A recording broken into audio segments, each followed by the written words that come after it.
Hello students, welcome back to my YouTube channel. In this video lecture, we are going to solve questions from time chapter in Keith Williams' General Navigation book. In the previous lectures, we solved the first 30 questions. In this lecture, we will solve the next 10 questions, 31 to 40. So let's start with question 31. What is the highest latitude listed below at which the sun will reach an angle of 90 degrees above the horizon at some time during the year? This means, let's say this is an observer on the ground. Okay, there will be a horizon in front of this observer. The sun is 90 degree with respect to this horizon. That means directly overhead the observer. Directly overhead the observer. This angle is 90 degree. We call this altitude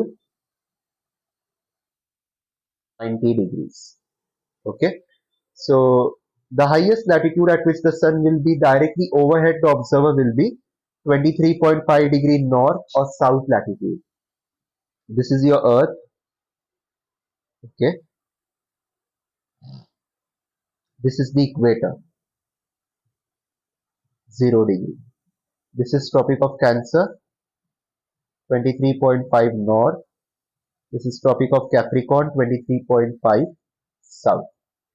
Okay. So the sun is able to move between Tropic of Capricorn and Tropic of Cancer only. It can only move between these two latitudes. So the maximum latitude at which the sun can be directly overhead will be 23 north or 23 south latitude. Assuming mid latitudes, at which time of year is the relationship between day and night as well as the rate of change of declination of the sun happening at the greatest rate, fastest rate. Okay, what is declination? Declination is nothing but the position of the sun with respect to equator. Now, if let's say the sun is at this latitude at 10 degree north latitude, so declination will be 10 degree. Declination angle will be 10 degree. With respect to the equator, 0 degree is the equator. With respect to equator, 0 and 10 difference is 10. So it is 10 degree. So declination is the position of the sun. It is an angle, and that angle denotes the position, latitudinal position over which the sun is situated. Okay. So this will happen, this relationship, the daytime and night time, and the rate of change of declination will be maximum during the seasons of spring and autumn. Now during these two seasons, the sun is directly over the equator. The sun is directly over the equator, that is 0 degree. So both hemispheres will receive equal amount of sunlight. So you have equal day and night in the north hemisphere. Again, you have equal daytime and nighttime in the southern hemisphere. Okay, so as soon as the sun starts migrating to the north or to the south from the equator, this equilibrium, this balance will shift, will change instantly, and therefore we say the length of day and night and the rate of change of declination, that is the movement north or south, will happen at the greatest rate during the seasons of spring and autumn. Question 33. At what approximate date is the earth closest to the sun? So let's say this is the orbit of the earth around the sun. The sun is situated at focus F1.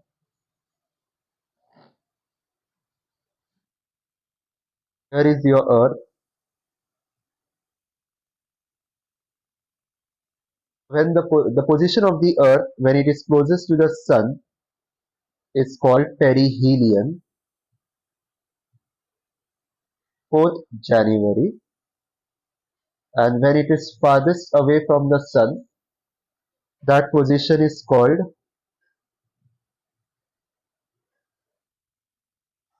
aphelion. That position is called aphelion, 4th of July.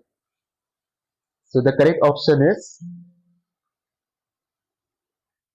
closest to the sun, that is perihelion, 4th Jan. So option delta, beginning of January. Okay, next. Question number 34. Furthest away from the sun, aphelion will be beginning of July, that is 4th of July. Next. The UTC at the end of civil twilight on 51 north, 8 west on 15th of August will be what? UTC. So use the air almanac table from chapter 3. So end of civil twilight in the month of August.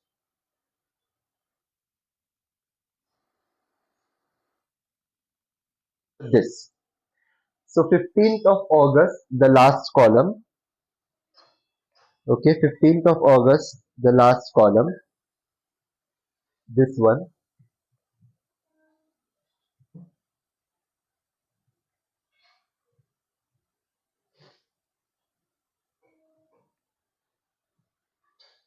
This last column. The latitude is 51 north. So 51 north is, so we do not have 51 north, we have 50 north and 52 north. So let's check both the values for both these latitudes.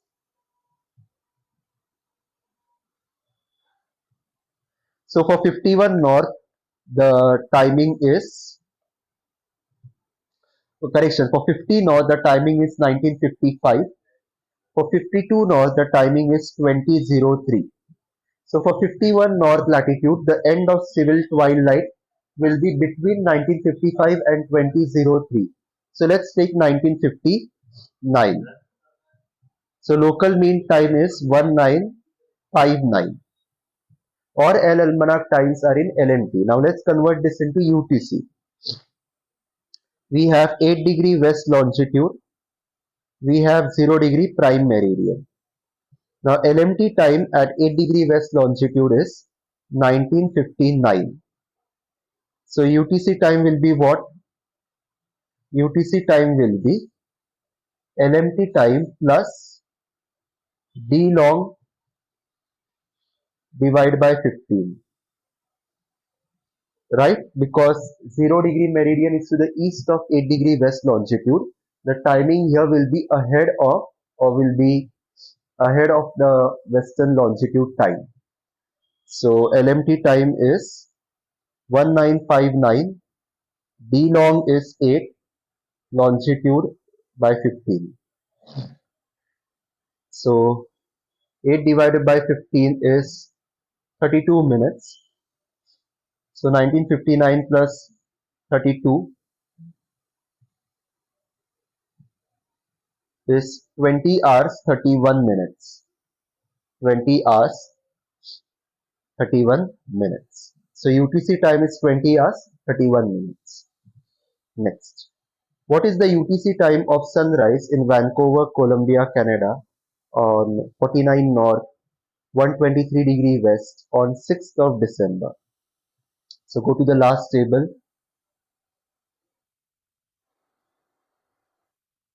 So sunrise time 6th of December, 49 north.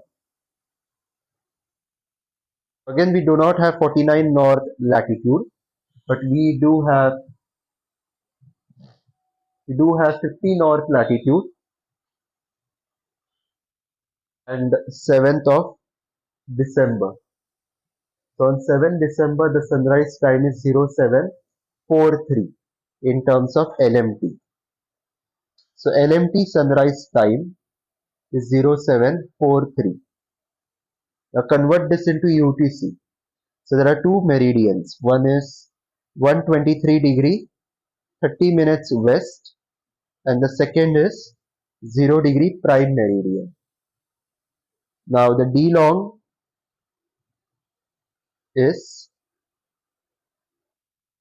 123 degree 30 minutes. Now local mean time 123 degree 30 minutes west will be behind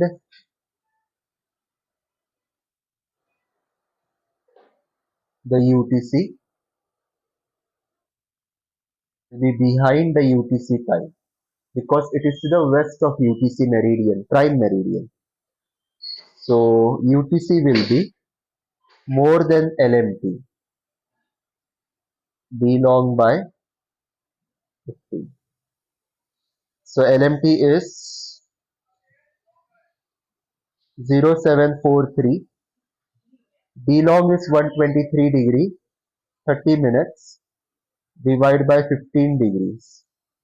So 0743 plus 123 degree 15 minutes divided by 15 degree 8 hours 13 minutes. So 8 hours 13 minutes plus 7 hours 43 minutes is 15 hours 56 minutes.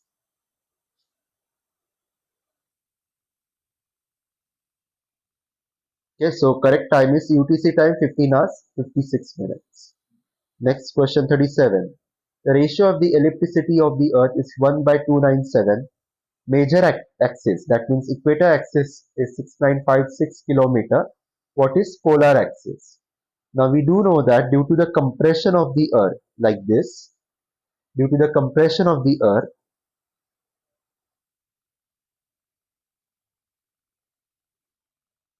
equator axis will be more than the polar measurement, right? So equator measurement distance will be more than the poles due to the compression of the earth.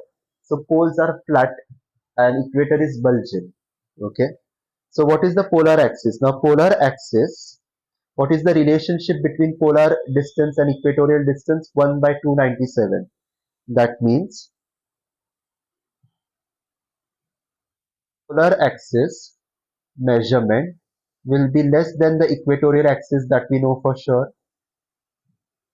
by 1 by 297 times equatorial axis.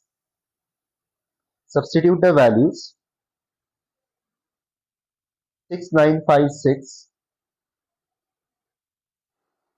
divided by 69 minus 6956297. 6956 minus 6956 divided by 297 is 23.42.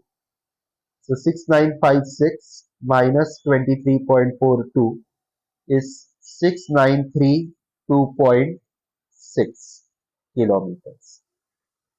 Okay, so the polar axis measurement will be 6932. Equatorial is 6956. Not much difference, but still. So select that option which is closest to this value. At which of the following latitudes does the maximum difference between geodetic and geocentric latitudes happen? So it is 45 degree north and south. You will find this fact in chapter number 1. The difference between geodetic and geocentric latitudes is maximum at 45 north and south. When standing at the South Pole, in which direction will you be facing? So let's say this is your Earth. This is the North Pole. So when you are on the North Pole is nothing but a dot. This is nothing but a dot. Okay. So when you are standing at this position of North Pole, the only direction you will be facing will be south direction. Okay. When you are on the South Pole, the only direction you will be facing will be north direction. So when you are standing at the South Pole, you will be facing northerly direction because North Pole and South Poles are point. Okay, just very small point. So the only direction that you will be facing is South Pole. Now let's say you are flying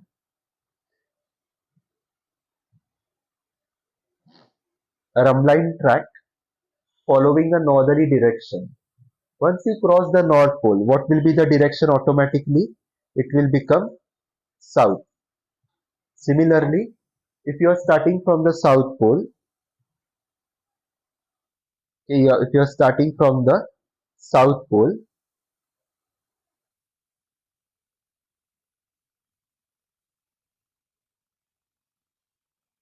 you are following a rumline track from here.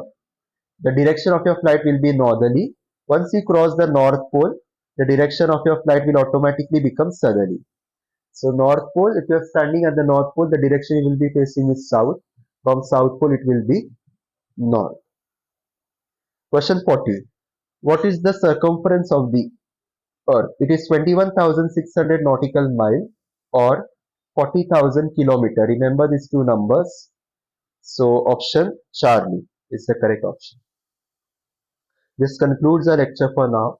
We will do the last 10 questions from this chapter in the next video lecture.